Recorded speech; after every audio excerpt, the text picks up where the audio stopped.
Class లో December prelims mains కొత్త class start అవుతుంది. ఈ నెంబర్ కి కాల్ చేసి రిజిస్టర్ అవ్వండి. లిమిటెడ్ సీట్స్ ఉన్నాయి. నమస్తే, వెల్కమ్ టు సుమన్ టీవీ. నేను జానకి. ఏదైతే చిక్కడపల్లి పోలీస్ స్టేషన్ లో అల్లు అర్జున్ విచారణకు హాజరయ్యారో సంధ్యా థియేటర్ రేవతి ఘటనకి సంబంధించి విచారణ అయితే పూర్తయింది. ఆయన ఇంటికి వెళ్ళిపోవడం కూడా జరిగింది. ఆయన్ని టోటల్ గా అయితే 18 నుంచి 20 ప్రశ్నలు అడిగినట్లుగా తెలుస్తుంది. అన్నిటికీ కూడా ఆయన కరెక్ట్ గానే సమాధానం చెప్పారు. ఎవరైతే అల్లు అర్జున్ పర్సనల్ అడ్వకేట్ ఉన్నారో అశోక్ రెడ్డి సమక్షంలోనే ఏసీపీ సమక్షంలో ఈ విచారణ అంతా ముగిసినట్లుగా మనకైతే సమాచారం అందుతోంది. దాదాపు ఆయన అన్నిటికీ కూడా సమాధానం చెప్పారు. మోస్ట్ ఆఫ్ ది క్వశ్చన్స్ అన్నిటికీ కూడా ఆయన చెప్పారు. దీంతో పాటుగా ఆ రోజు 9:30 గంటలకి పుష్ప 2 సినిమా రిలీజ్ అయినప్పుడు ఏం జరిగింది అనేది కూడా 10 నిమిషాల నిడివిగల ఒక వీడియోనైతే ఆయనకి పోలీసులు చూపించడం జరిగింది. దానికి సంబంధించి కూడా ఆయన సైలెంట్ గా విన్నారు, చూశారు అనేది అయితే మనకి తెలుస్తోంది. వీటన్నిటికీ కూడా ఎవరి సమక్షంలో అయితే విచారణ చేపట్టారో వాటన్నిటికీ కూడా ఎన్ని క్వశ్చన్స్ అడిగాడో అన్నిటికీ కూడా దాదాపుగా ఆయన సానుకూలంగా సమాధానాలు చెప్పినట్టుగా తెలుస్తోంది. దేనికి సంబంధించి కూడా ఆయన కరెక్ట్గా ఆన్సర్స్ చెప్పకపోతే సీన్ రీకన్స్ట్రక్షన్ చేయడానికి సంధ్యా థియేటర్కి వెళ్లే ఛాన్సెస్ కూడా ఉంటాయని చెప్పి కూడా ఇంతకు ముందు వరకు కూడా కథనాలు వచ్చిన పరిస్థితి మనం చూసాం.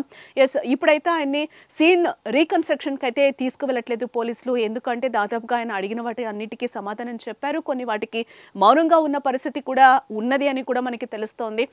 ఇప్పటివరకు అయితే ఆయన్ని సీన్ రీకన్స్ట్రక్షన్కి అయితే తీసుకెళ్లట్లేదు పోలీసులు. ఎందుకంటే వీటికి కూడా కొన్ని కారణాలు చెప్తున్న పరిస్థితి. ఆ రోజు సంధ్యా థియేటర్ వద్ద ఎలాంటి తొక్కేసలాట జరిగిందో ఇప్పుడు కూడా ప్రొటెక్ట్గా ఆయన్ని తీసుకెళ్లలేమో అనేది కూడా ఒకటి ఉంది. ఎక్కడైనా కూడా అక్కడ మళ్ళీ మనకి ట్రాఫిక్ ఇబ్బందులు కావచ్చు, చిరు వ్యాపారులకు కూడా ఇబ్బందులు కలిగే అవకాశాలు ఉన్నాయి. కాబట్టి ఈరోజు సీన్ రీకన్స్ట్రక్షన్కి తీసుకెళ్లట్లేదు అనేది కూడా ఒక వాదన అయితే వినిపిస్తుంది. టోటల్గా అయితే విచారణ అయితే ముగిసింది. ఆయన ఇంటికి కూడా బయలుదేరి వెళ్ళిపోయిన పరిస్థితి అయితే కనిపిస్తుంది.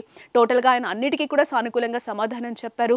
నెక్స్ట్ ఏం జరగబోతుంది అనేది కూడా చూడాల్సిన అంశంగా మనకి తెలుస్తోంది. ఇప్పటివరకు అయితే కంప్లీట్గా విచారణ అయితే పూర్తి అయ్యిందని కూడా మనం చెప్పుకోవచ్చు. అన్నిటికీ కూడా ఆయన క్లియర్గా సమాధానం చెప్పారు. వాటన్నిటికీ కూడా 18 నుంచి 20 ప్రశ్నలు అయితే ఆయనకి సంధించిన పరిస్థితి అయితే కనిపిస్తుంది. ఆ రోజు ఏం జరిగింది, 9:30 గంటలకి మీరు థియేటర్ దగ్గరికి వచ్చినప్పుడు టోటల్గా ఏం జరిగింది అనేది కూడా ఆయన్ని ఒక క్వశ్చన్గా అయితే పోలీసులు అడిగినట్లుగా తెలుస్తుంది. ప్రెస్ మీట్ పెట్టి కూడా మీరు కొన్ని విషయాలు చెప్పారు. రేవతి చనిపోయింది, ఆ విషయం నాకు నెక్స్ట్ డేనే తెలుసు అని కూడా ఆయన ప్రెస్ మీట్ పెట్టి మరీ చెప్పారు. ఇది ఎందుకు మీరు అబద్ధం చెప్పాల్సి వచ్చింది అనేది కూడా మొదటి క్వశ్చన్గా ఆయన అడిగినట్లుగా కూడా అయితే మనకి తెలుస్తోంది. లోపలైతే ఇంకా ఎలాంటి క్వశ్చన్స్ అడిగారు, వాటన్నిటికీ కూడా ఆయన ప్రతిదానికి కూడా సానుకూలంగా ఆన్సర్ చెప్పినట్టుగా కూడా తెలుస్తుంది. ఏం జరుగుతుంది అనేది కూడా ఇంకా తెలియాల్సిన అవసరం ఉంది మనకెంతైనా. దీంతో పాటుగా ఆయన ఎక్కడికి వెళ్ళకూడదు, విచారణకు కూడా మళ్ళీ పిలవచ్చు, మీరు అందుబాటులోనే ఉండాలి, పోలీసులకి ఎప్పుడు పిలిచినా కూడా రావాలి అని కూడా పోలీసులు చెప్పినట్టుగా తెలుస్తుంది. నెక్స్ట్ ఏం జరగబోతుంది అనేది కూడా చూడాల్సిన అంశం. Stay tuned to Suman TV.